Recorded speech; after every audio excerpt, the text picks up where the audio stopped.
Bideo honetan klima babesteko ekintzaren inguruan hitz egingo dugu.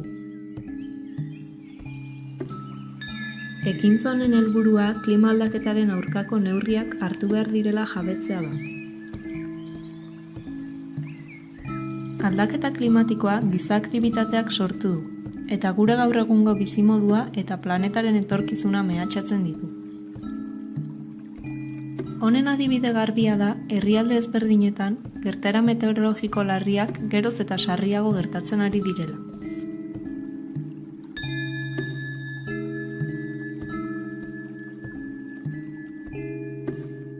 Klima aldaketari aurre egiten ez badiogu, azken urteetan lortutako garapenaren zati handi bat desegin daiteke. Eta gainera, gaur egun dauden arazo batzuk areagotu daitezke, esaterako ur eta janari eskasia.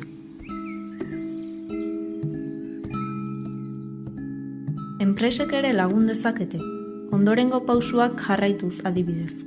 Eraginkortasun energetikoa hobetu, produktu, zerbitzu eta prozesuen karbono aztarna murriztu, karbono emisioak murrizteko helburuak finkatu, produktu eta zerbitzu berritzaileak eta inklusiboak garatzeko inbertsioa handitu, eta klima aldaketara egokitzeko prestatuz.